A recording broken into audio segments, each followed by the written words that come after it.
Quando eu olho para uma pessoa, para a história dela, para a família dela, eu não vejo fatos isolados. Mas para a gente poder curar alguma dor, algum trauma, antes a gente precisa entender como a engenharia do mundo funciona. Porque olha ao seu redor e até mesmo para dentro de você. Tudo na criação é um sistema. O seu próprio corpo, ele não existe órgãos soltos e desalinhados, né, amontoados dentro do nosso corpo.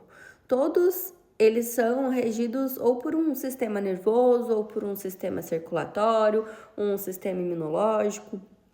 E se uma célula adoece e é esquecida, o corpo inteiro responde a isso. E se a gente olha para cima, os planetas mesmos, eles não giram ao acaso.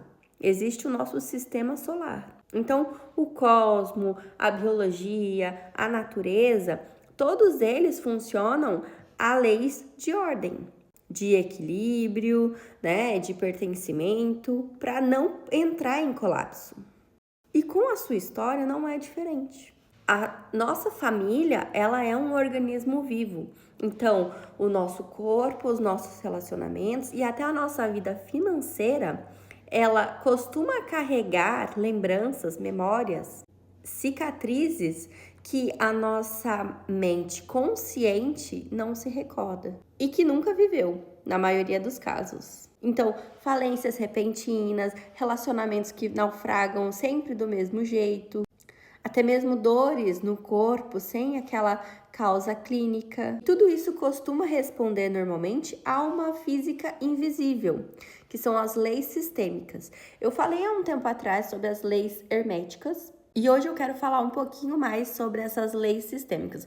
Eu vou trazer 3 leis e a primeira grande engrenagem é a lei do pertencimento. Todo sistema tem uma regra básica. Ninguém pode ser excluído. Não importa o que a pessoa fez, as falhas que ela cometeu, ou o quão doloroso tenha sido o que aconteceu.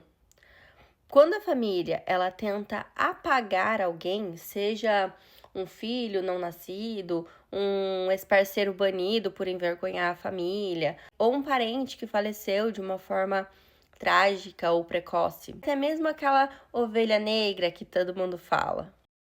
O ego em si acha que esqueceu, mas no sistema e na memória da linhagem não existe vazio.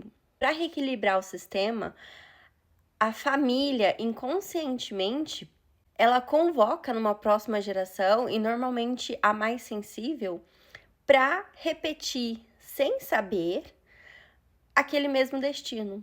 Então, aqui vou trazer alguns exemplos práticos, né? Por exemplo, você já viu aquela pessoa que trabalha duro, mas toda vez que ela consegue juntar aquela quantia significativa de dinheiro, acontece alguma coisa, um imprevisto, e ela acaba perdendo tudo? E muitas vezes ela está honrando inconscientemente um avô que às vezes faleceu na pobreza, ou um parente, né, que também faliu e acaba, como se dizendo em segredo, se você perdeu tudo, eu também não tenho direito, né, de ter. Assim como nos relacionamentos, muitas mulheres acabam sendo abandonadas, traídas, rejeitadas, exatamente como aconteceu com a sua avó, exatamente como aconteceu com a primeira esposa do pai, que pode ter sido apagada da história da família.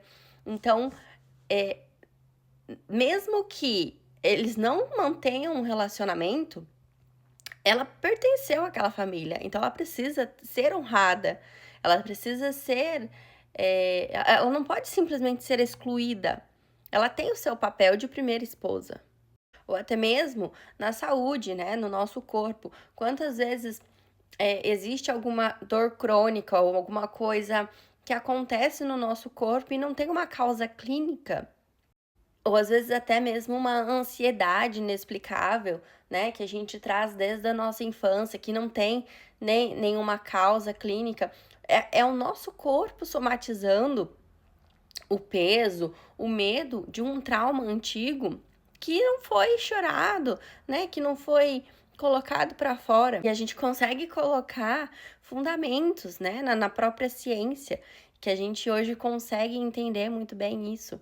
Então, os traumas que às vezes alguém lá da família viveu no passado, a gente acaba trazendo, né, como uma memória implícita corporal. Por isso que às vezes a gente se sente travado no peito, né? A gente não consegue explicar racionalmente o que é.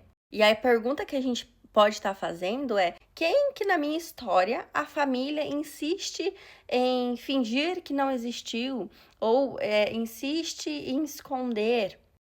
O que a gente pode trazer é sempre o lugar daquela pessoa, né? À tona. É bom que a gente comece a fazer essas ligações.